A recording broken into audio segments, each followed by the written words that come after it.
Hello, everybody. Welcome back to the channel. This is episode 18 of our Colorado Rockies series. It is the trade deadline. I've only simulated ahead one day since the last episode from last week, and it was a win 4-1 over the San Diego Padres, a team that we're trying to catch up with in the wild card race. We don't have a chance at the division, so basically we're chasing the Padres, the Marlins, the Mets, the Phillies, the Nationals, and the Cardinals. The Brewers are also still in the race, as are the Cubs. We are currently 40 and 52, 5 games out of that second wild card spot. There we go, comments to go through here from the assistant GMs of the YouTube community. On the positive side, you do have two really good pitching prospects that should have success in the majors if Coors Field doesn't impact them too much. Not a whole lot in the way of offensive prospects, though. That could become an issue if too many of your current guys struggle.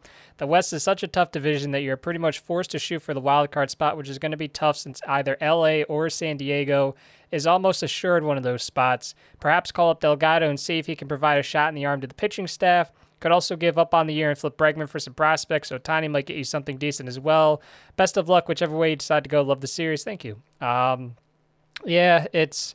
let me just read the second comment first. Maybe you will luck out in adding a few bullpen arms. Other than that, I think you just need to let this group play the rest of the season out and reevaluate this offseason. Hopefully the pitchers can go on a bit of a run. I think that's probably what I'm going to do. You can see that we do have $4 million to bring in somebody if we wanted to make some type of a trade, but I don't think it's quite worth it. I'm happy, especially like offensively. I'm very happy with the team. Bregman, since he's come over from Houston, he's done very well. A 931 OPS, a 139 WRC plus. He's already been close to a 1-win player in 21 games played.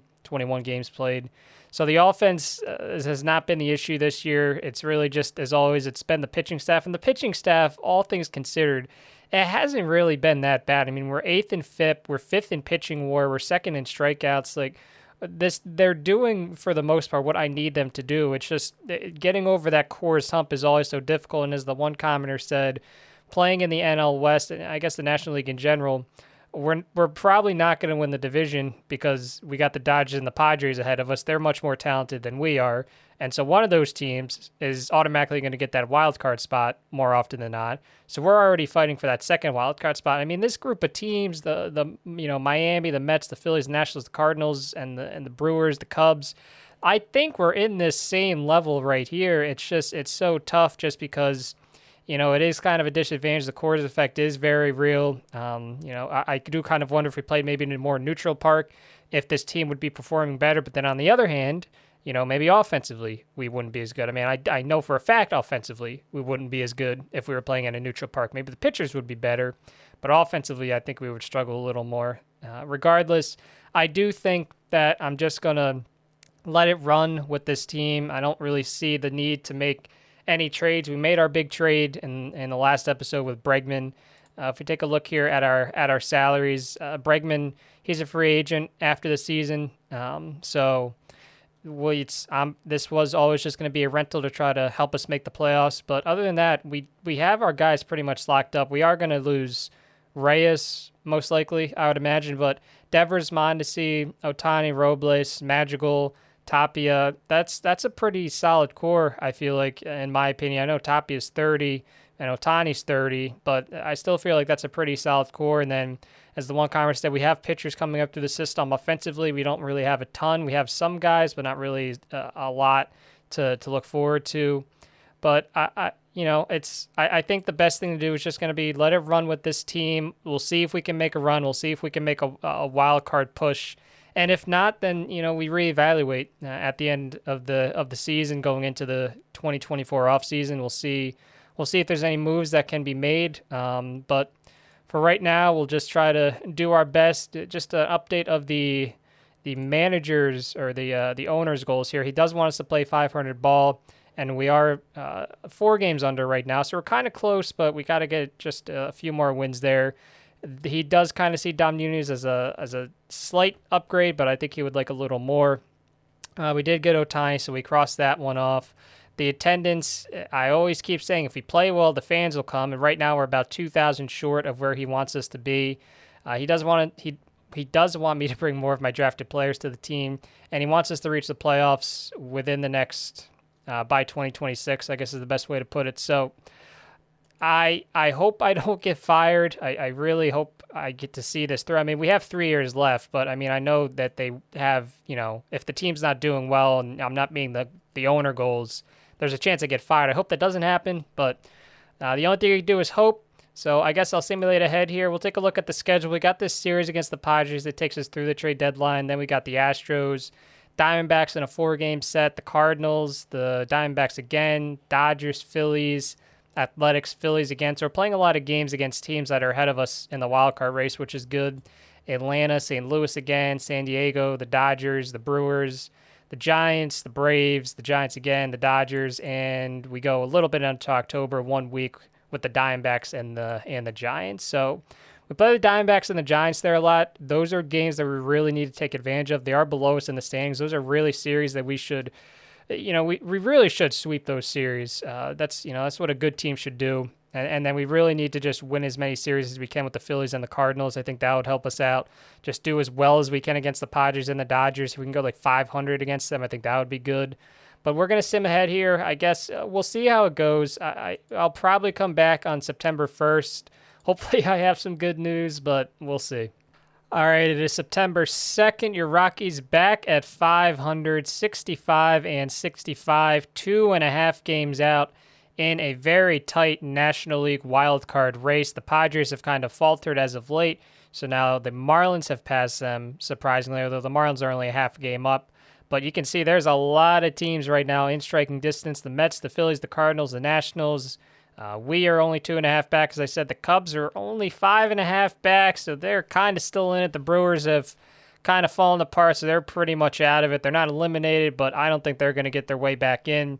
You can see that if we go to the manager's office, we are playing 500 ball, which is what the owner wanted us to do, which is good. You can see that August was the best month of the season for us by winning percentage. We went 16-12, so that is a 571 winning percentage, and we just won our first game in September against the Braves. So the month of August started out a little rough, but you can see that we kind of picked it up a little bit towards the end. We lost this series to the Phillies here after splitting with the Dodgers, but then we won 2 out of 3 against the Athletics. We swept the Phillies, which was huge, and we just swept the Braves. This series against the Cardinals is really going to be huge, and the series against the Padres too. The schedule lined up pretty well. We have 7 games right now against teams that are right ahead of us in the standings. So this 7-game stretch here really is going to define our season, which is, it's exciting, but also it's going to be a little upsetting if we get through these 7 games and we only win a couple of them. I see that unfortunately Dom Nunez did get injured recently, so hopefully it's nothing too severe. I hope it's not, because I trust him more than I trust Drew Romo at this point. You can see that we're second in runs scored, first in batting average, second in OVP, second in OPS, fifth in batting WAR, second in WOBA, tied for 6th in home runs. So the offense has been really good. 4th in stolen bases. The pitching has been a little worse. We've fallen down to 10th in FIP. We're still 5th in pitching WAR. We're now second in strikeouts. The defense has been a little bit of an issue this year, which is unfortunate. I mean, I kind of assumed that was going to happen when we lost Harrison Bader, but I admittedly I didn't think it was going to be that bad. But still, we're doing pretty well. Fingers crossed. So I'll sim here 1 week ahead. As I said, this 1 week is going to determine how the rest of this month goes. Hopefully, just send some good vibes that we get through this stretch. All right, it's never easy, man. It's never easy with this game. We're now 67-70, 4.5 out. Nunez suffered a broken bone in his elbow, so he's out for the rest of the season and then some. Adalberto Mondesi just got a hand contusion, so he's out for a week. Tommy Doyle's day-to-day for a week. We called up a couple relievers and sent down Brett Conine. One of the guys we brought up was Kostichak, and clearly that was not the best decision because he just let up a lot of runs there in that San Diego game that we lost 16-10. You can see that in that stretch, we lost 3 of 4 to the Cardinals. We lost 2 of 3 to the Padres. And that has led us to being 4.5 games out. That would have been a really, really good opportunity to gain some ground, and we just didn't do that, which is unfortunate. So now we unfortunately have I'm just going to keep going here. We have this set against the Dodgers here. I want to see if we get swept. If we get swept in the series against the Dodgers, I think our season is pretty much over. So we lose game 1. We got to go up against Kershaw here.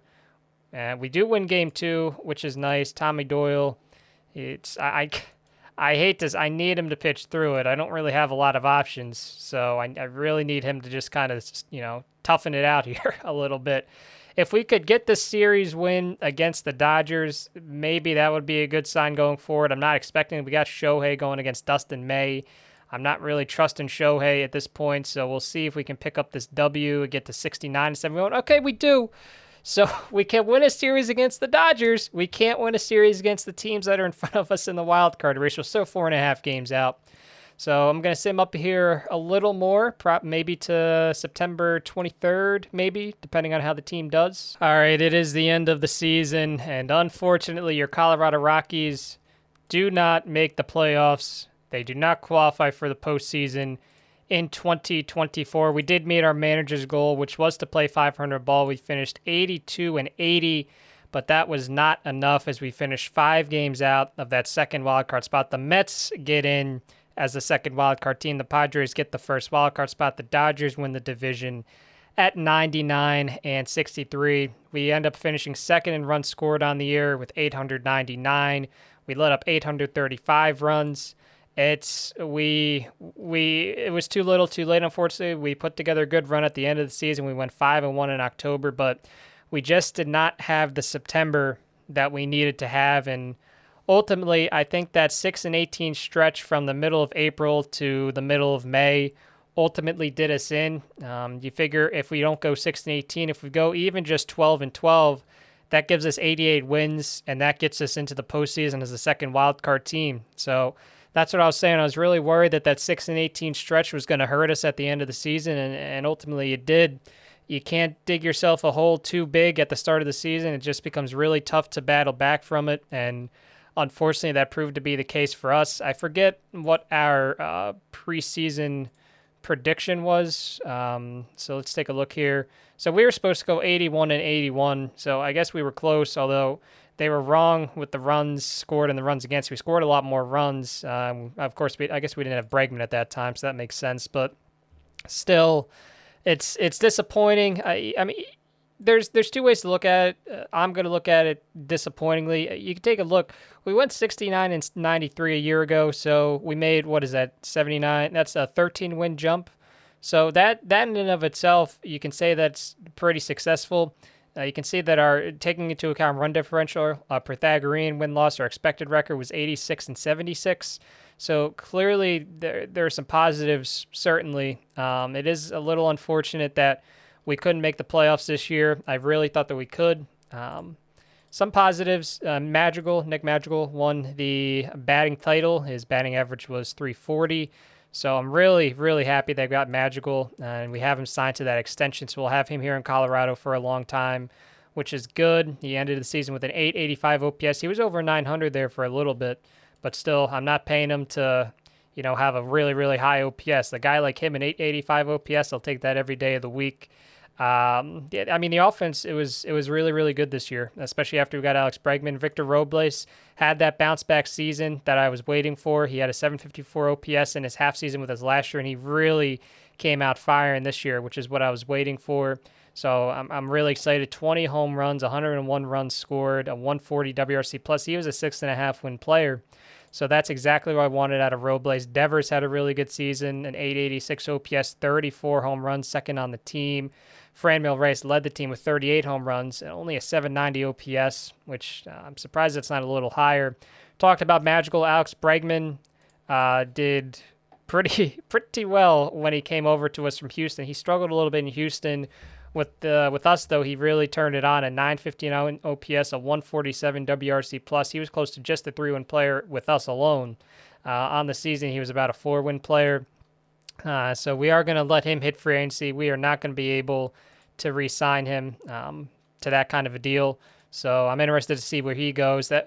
We tried to make that move as a way to try to get us into the playoffs, and unfortunately, it just didn't work. We talked about Reyes, Tapia this season, a 312 batting average, a 782 OPS. He had a 93 OPS plus. He was he was a 1.5 win player. Adalberto Mondesi, his OPS was a little lower than I would have liked it to have been, but he was still a 4.5 win player, 26 stolen bases. Ohtani was very upsetting at the plate. I mean, he really didn't do as well as I would have liked him to, which is upsetting. He was a 1.5 win pitcher. He pitched to a 5.05 FIP.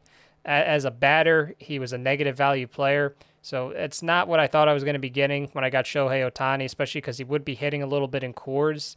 At 693 OPS, that's just not going to cut it. So I kind of almost want to know maybe if next year, it's just better off to use him just as a pitcher. Maybe he'll perform a little better.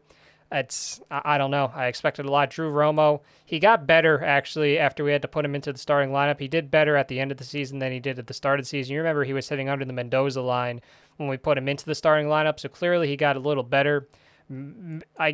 He's going to be the starter next year most likely, so hopefully he does well. In terms of pitching, we did bring Rogelio Delgado up there at the end of the season just because of all the injuries. We initially brought him up as a reliever, and then we put him into the starting rotation, and he did pretty well. He was walking some guys, but he wasn't striking out as many guys as I would like him to.